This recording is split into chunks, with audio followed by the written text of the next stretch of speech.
everybody, and welcome to the Dissecting Fiction podcast. I'm Vinny Murphy. And I'm Christiaan Kutlik. And today we have another unstable reactor from Dissecting Fiction for you. Today's pick is a film I chose for Christiaan. I'll give a little background on it, and then we'll break the show up a little bit. It'll make sense, I swear. I chose the film Don't Look Now, from 1973, directed by Nicholas Rugg. That's the best I can pronounce it. I think I'm pretty close. After this film, he would go on to direct The Man Who Fell to Earth, the fairly famous David Bowie vehicle. And in 1990, he'd direct The Witches, which I think is probably his most well-known film. Not quite the touchstone it was in the 90s, but still has a good fan base. The screenplay was by Alan Scott, a pretty prolific Scottish filmmaker in many respects. Ran a lot of Scottish film councils, things to that extent. Also very prolific producer. And Chris Bryant, who worked in a lot of European television and film. The screenplay itself is based off of a short story of the same name, Don't Look Now, which was published in 1971 by Daphne du Maurier. Yeah, I think I got that. Daphne du Maurier. It is not a huge departure from that short story. Cast in his leads as Laura and John Baxter would be Julie Christie and Donald Sutherland. That's who Rugg wanted from the start. The studio had other ideas. They had suggested Natalie Wood and Robert Wagner, as they were a real couple, and pretty established at that point. And what I'm going to say about this film is that this film entirely hinges on its ending. And so if you have not seen Don't Look Now, stop listening to this podcast right now. Do you agree with that, Christiaan? Yeah, I would agree. It's the kind of film where, like you said, everything hinges on the ending, but I think it's also more important than that. It's also like a thematic conclusion, and it kind of makes everything you just watch make a lot more sense. It emboldens the rest of the film. Right, so you heard it right there. If you have not seen Don't Look Now, stop listening to this podcast right now. Go find it. I know as we're recording this, it's available on Amazon Prime. It's usually somewhere fairly famous film, especially in horror circles.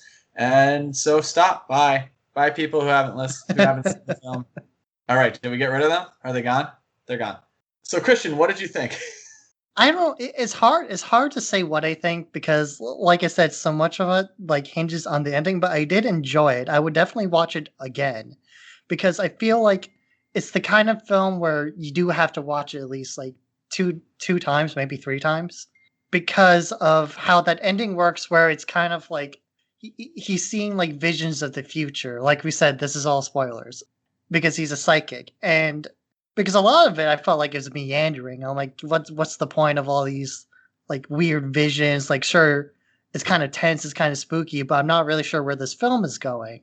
But at the end, when he's dead and you see those black ships flare down Venice, I was kind of like, wow, that's a really interesting twist. And when he said it was based on a short story, I was like, that makes a lot more sense because this film is very deeply thematic and more psychological than a lot of movies tend to be. It's a lot more of a thinking man's horror. There's not a whole lot going on visually most of the time. Yeah, I would agree with that. I think what I'm most impressed with, there's a couple of things that I really enjoy about it. One, it's a very dark film in multiple respects. It opens with the death of the protagonist's daughter, whom he then later believes he's seeing visions of. There is that tie of the red jacket, but the parallel to that as the film goes on is there's also a series of murders going on, pretty deliberately shown to be a serial killer.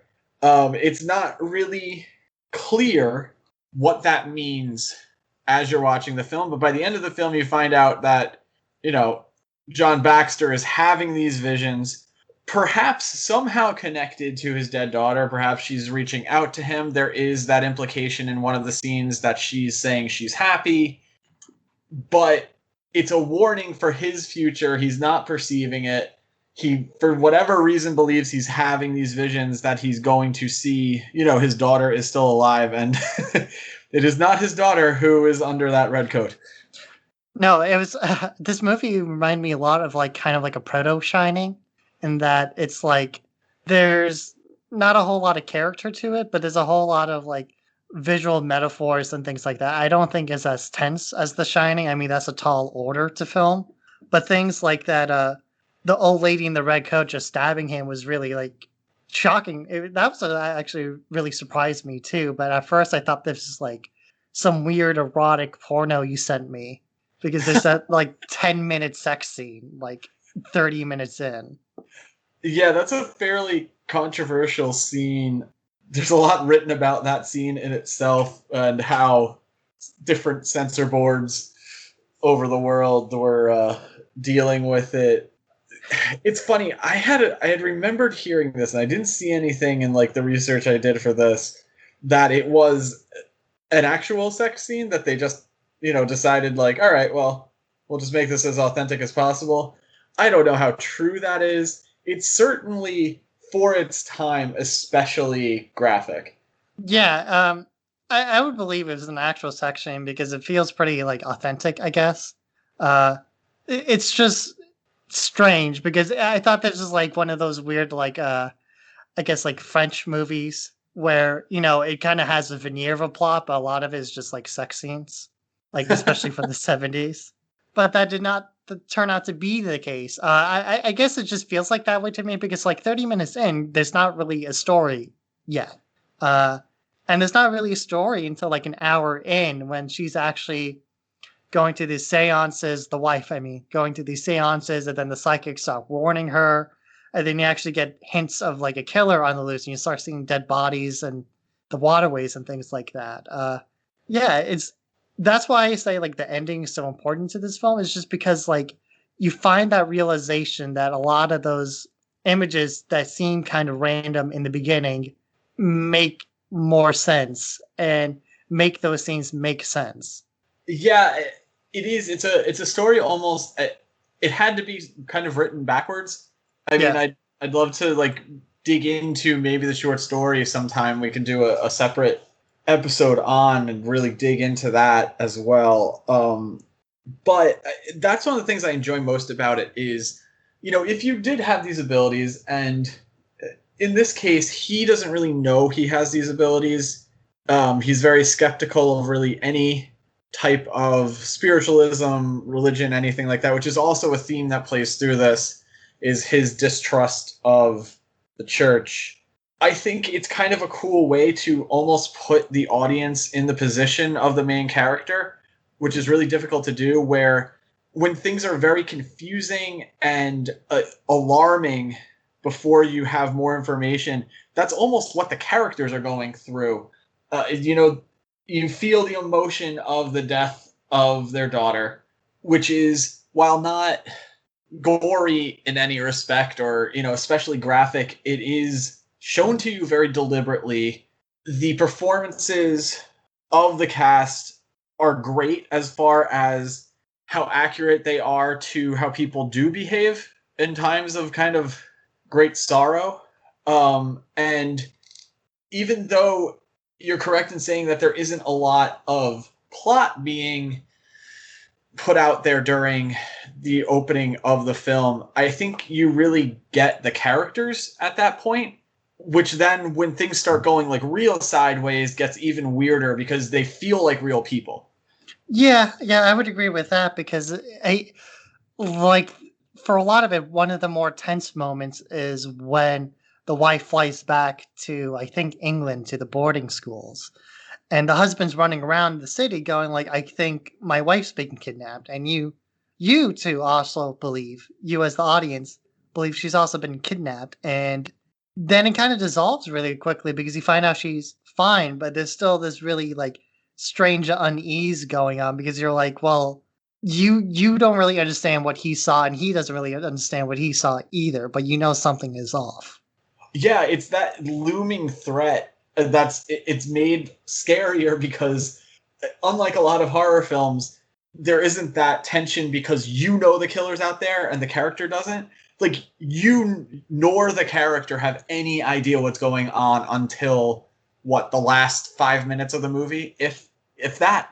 Yeah, well, it's funny that there's like a killer in the movie because for most of it, it's kind of like that whole subplot feels so ancillary to everything. It's like, yeah, there's a killer in the city, and sometimes you see like the bodies wash up, but it's not ever really like a threat because you have no idea what the killer looks like. You have no idea into the investigation about it. You just kind of see like it's like driving by a car crash or something. Like you know something happened, but it doesn't really affect you in any way. Right, and that's like another aspect where, you are really placed very close to the main characters, where it does feel like that. It feels like you're walking past a crime scene and, does this mean anything? Should I be worried?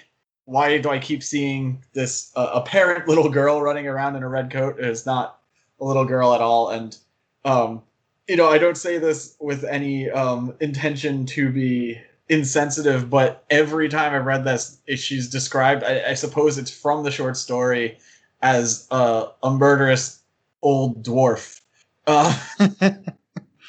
Ugh. That I mean, they capture that in the film. She definitely is a. She looks murderous. She kind of looks like I guess like a witch. Like they give her that crooked nose and everything, and all those warts on her face. Like when she turns around the first time, you expect it to be the daughter, but then you see this like old warty face that just stabs at him. Yeah, and the stabbing is so blunt. There's nothing like theatrical about it. It's Oh, just blood and a knife, and yeah, it's so disarming at that point in the movie because a lot of the movie is very pretty. yeah. Like it has that 70s European film look, and then in this one shot when you realize what's going on, everything just falls apart. Yeah, because like they're running around these back streets, and even like at night, these back streets are really pretty because they're all over these canals and everything. And there's always like, it's never truly dark. There's always some like source of light somewhere. It's not like modern horror movies where they get really like pitch black now. Like here, there's always some source of light, whether it be the water or like people's apartments above them, and it does make the city feel like really pretty, but then like in the last like I guess 20 minutes you're running around these crypts and everything, and you're running around these old abandoned churches, and then it gets actually like really unsettling then, because suddenly you're taken out of these like Venice, like pretty Venice, and you're in this like underwater crypt.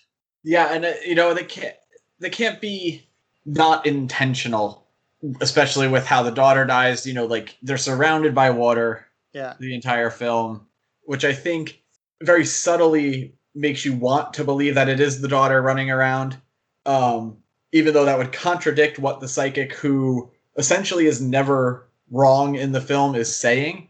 And those are all like these little clues to what's actually going on. And as you said before, it's a film worth watching 2 or 3 times. I've watched it, I think, 3 times myself, and when you know what's coming, it does change the entire narrative because now you're seeing everything the way you would have hoped the character saw it, but you and the character were confused the first time. Yeah, yeah, exactly. And then about the daughter dying, that kind of reminded me a bit about Hereditary because they are both about like grief in a lot of different ways. The Hereditary takes a very like dark turn with it, while Don't Look Now is a bit more, I guess, optimistic about it. I mean, the main character dies, but that's not out of like him not loving his wife or anything. That's kind of just out of like a weird ignorance. Right. It's, it, Don't Look Now is definitely not the best case scenario for anything, but it's not, there's no grim conspiracy like you have in like Hereditary, where like it seems like everything was inescapable. Don't Look Now, there was hope. It's just, it didn't work out. Yeah, exactly. And then like there's even similarities with like all these cults and psychics in Venice, but like in Don't Look Now, they're kind of helping you, but it's like they're so unhelpful, I guess, that you're never really sure what they're saying. Yeah, it's very, as you were saying, it's as confusing as it is to the characters the first time through, which I think makes it function so much better. And it's also not like super long. So you don't get bogged down in the fact that you don't know what's going on because you're trying to figure out what's going on. And by the time the end comes, it's not too long of a time to be sitting there thinking. No, yeah, like I said, it's not really applied until like 30 minutes in, and I was kind of just about to get frustrated at that point, but then that's when the plot actually kicks in because it takes a while to really get like the movie going, and you're spending a lot of time like just following these characters around, and they're not really talking to each other, and it's more about like their jobs and what they're doing day to day. Right. Yeah, it's an interesting film. As we're talking about it now, I'm hoping that you have seen it. I hope this encourages you to go back and watch it again if this was your first viewing through. And if you did listen to this whole thing, having not seen it, I would still encourage people to watch it. I mean, we were a little harsh in the beginning, but Yeah, I mean, even from what we described, it's kind of hard to like describe with words because a lot of it that ending's like very visual. Because for me, like what really struck me outside of the old lady stabbing him was like the black boats sailing down the canal because he saw that earlier and seeing the black ship sail again. He's like, oh, he was seeing visions. He did have the gift and everything. yeah, it's cool to have that clarity at the end when you're right. It's a very visual film, and makes the visions characters are having, which often in film don't translate incredibly well, Yeah. into sort of the linchpin of what you're looking at until you understand the plot. So while we were talking about the visions, I did realize they do a lot of like really cool tricks about it because for a lot of those visions, you don't really know that they are visions. For example, like when they get lost that first night in Venice, you see the lady with the red coat running around, but both of them see it, and so at that point, you don't really think it's a vision. You think it's like a ghost following them or something with the red coat. And I thought that was a really cool like aspect looking back at it now that they would do that they kind of do all these red herrings where they kind of fool you into believing what is and isn't the vision. Yeah, it's interesting because I perceived that as that wasn't a vision and that they had actually just seen the serial killer at that point. Yeah, exactly. Yeah, it's cool. You kind of don't know what reality is until the end of the movie. Well, I hope you enjoyed this unstable reactor. You guys know where to find us. Type Dissecting Fiction, the Google will pop up. Be sure to like, follow. What are other ones they can do? Like, follow, Comment, subscribe. comment, subscribe. You know all the stuff. Every episode, I say something like this, and every episode I give you the credit for knowing what to do in 2020 with the internet. You know what to do. Just do it. Put on that little alarm bell, right? That's the other thing. So Yeah. you know when there's new episodes. It's not hard. It's made to be easy. That's the whole point. So just do it. You got it. Make sure you support your local businesses. If you're looking for toys, check out toystoreguide.com. Great resource across the country for all of the independent toy stores that need your business these days. I'm Vinny Murphy. I'm Christian Kutlick. Thanks for listening.